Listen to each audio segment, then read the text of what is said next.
menguraikan perlawanan rakyat Banten. Latar belakang yang akan dibacakan oleh saya, Salma Khairunisa. Permusuhan antara Banten dan Belanda dimulai sejak 1596 karena monopoli perdagangan dan persaingan ekonomi yang semakin sengit. Belanda kemudian membangun Batavia pada tahun 1619 yang memicu konflik atas posisi sebagai bandar perdagangan internasional antara Banten dan VOC. Konflik ini memperburuk hubungan kedua belah pihak dan memicu persaingan yang lebih ketat dalam menguasai perdagangan di wilayah Nusantara. Sebab umum, faktor-faktor yang bersifat menyeluruh dan menjadi latar belakang umum perlawanan. Yang pertama, monopoli dagang VOC. VOC memaksa rakyat hanya menjual lada dan hasil bumi lain kepada Belanda dengan harga sangat rendah. Yang kedua, pajak dan bea tinggi. VOC membebankan berbagai pajak yang memberatkan pedagang dan petani. Yang ketiga, campur tangan politik VOC. VOC ikut mengatur suksesi raja dan pemerintahan Banten demi kepentingannya, sehingga kedaulatan Kesultanan Banten terancam. Yang keempat, penindasan ekonomi. Perdagangan bebas yang menjadi sumber kemakmuran Banten ditekan dan dibatasi.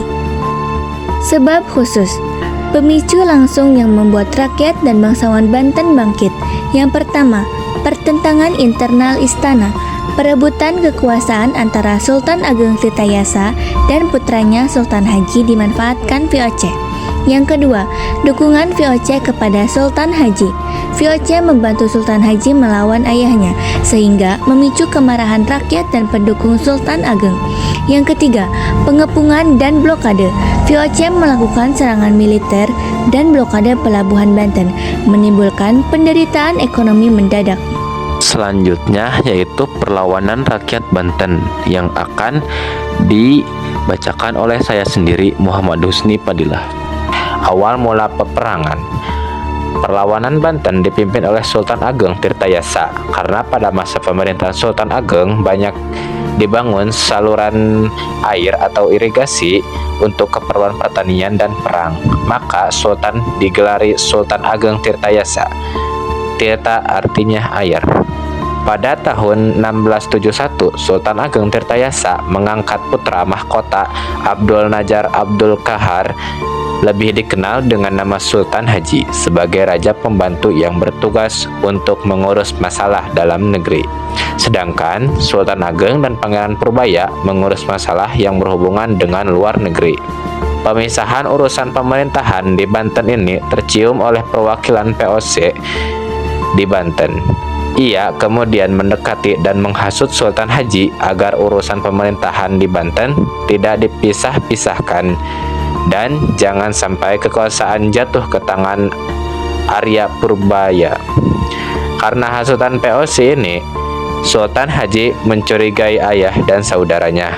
Sultan Haji juga sangat khawatir apabila dirinya tidak segera dinobatkan sebagai sultan.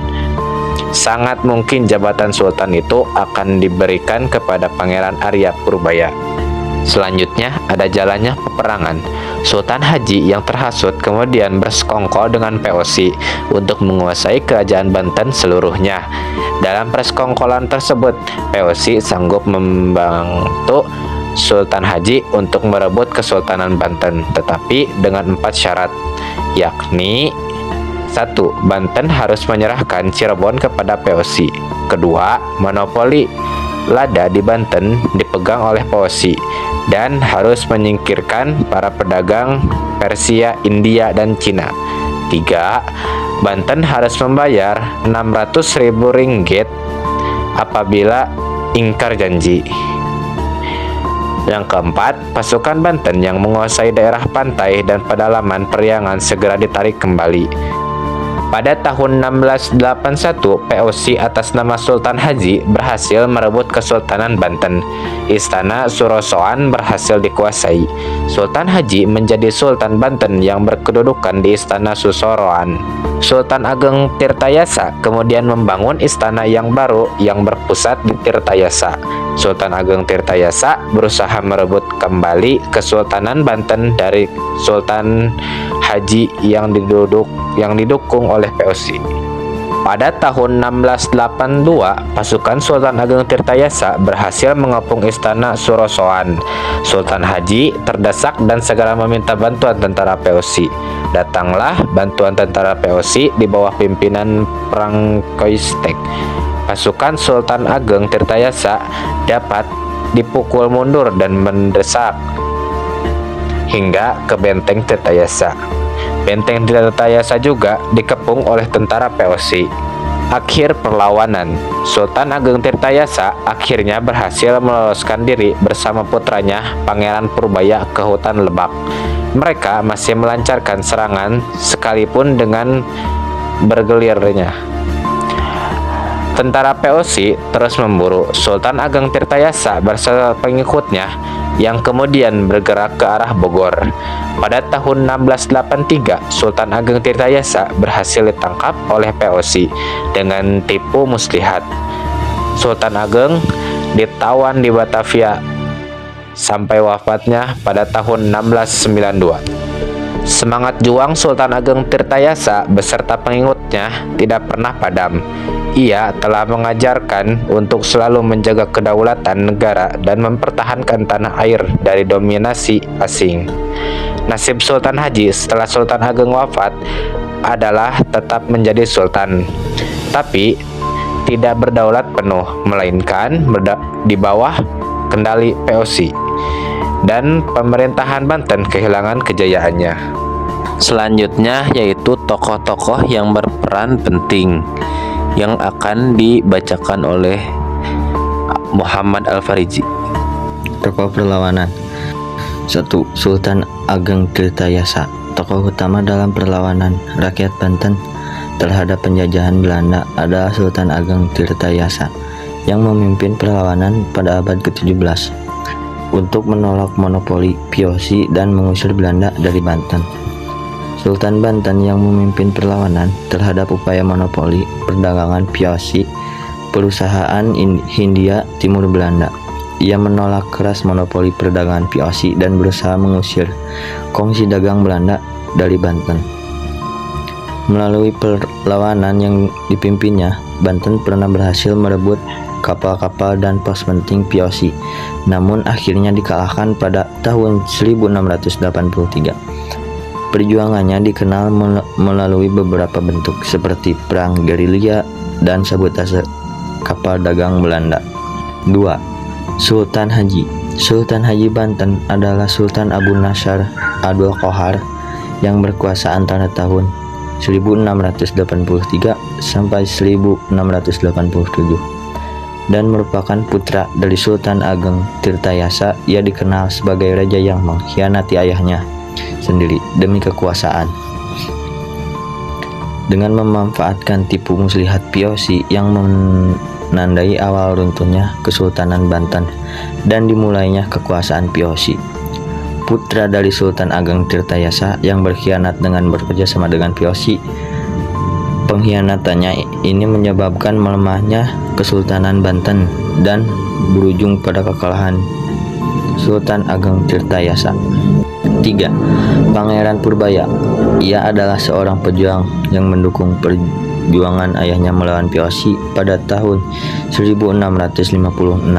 Ia juga diangkat menjadi putra mahkota baru setelah Sultan Haji berpihak pada POC. 4. Syekh Yusuf Rajul Khalwati, seorang ulama besar dan bangsawan yang mendukung perlawanan Sultan Ageng Tirtayasa melawan Belanda, memberikan dukungan spiritual dan strategi perjuangan. Tokoh-tokoh POC. Prangkoistek memimpin serangan balasan POC ke Keraton Surawoson dan benteng istana di Tirtayasa serta berhasil mendesak pasukan Banten. John Kerr turut memimpin pasukan POC dalam serangan balasan yang berhasil mendesak barisan Banten dan menduduki beberapa wilayah seperti Margasana, Kacarabuan, dan Tangerang. Di Saint Martin bersama dengan Prangkoistek, ia memimpin penyerangan terhadap benteng dan istana Tirtayasa serta memimpin pasukan kompeni yang mendesak barisan Banten.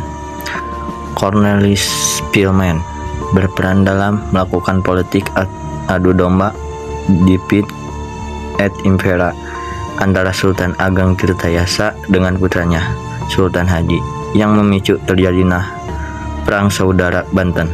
Selanjutnya ada dampak positif dan negatif dari perlawanan rakyat Banten yang akan dibacakan oleh saya sendiri, Muhammad Husni Fadilah. Yang pertama, dampak positif.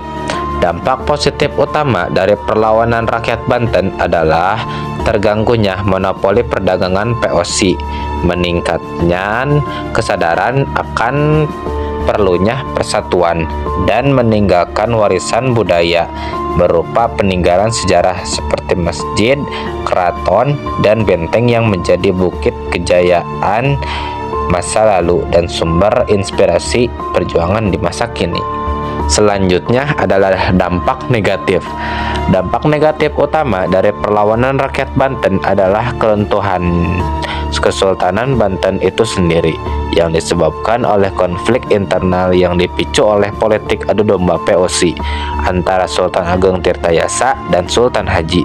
Hal ini mengakibatkan kekuasaan POC atas Banten dan monopoli perdagangan lada, serta berakhirnya perlawanan rakyat Banten terhadap kolonialisme Belanda. Rincian dampak negatifnya seperti keterpurukan kerajaan Banten, lengsernya Sultan Ageng Tirtayasa, monopoli perdagangan oleh Belanda, berakhirnya kemegahan Banten. Selanjutnya ada pengaruh pada masa kini yang akan dibacakan oleh Salma Hoirunisa. Yang pertama, semangat perlawanan terhadap penjajahan menjadi bukti bahwa rakyat Indonesia sejak dulu menolak segala bentuk penindasan. Yang kedua, kesadaran persatuan dan persaudaraan ditumbuhkan meskipun saat itu Banten sempat lemah karena perpecahan internal. Yang ketiga, warisan sejarah perjuangan menjadi identitas bangsa dan memperkaya nilai kebangsaan.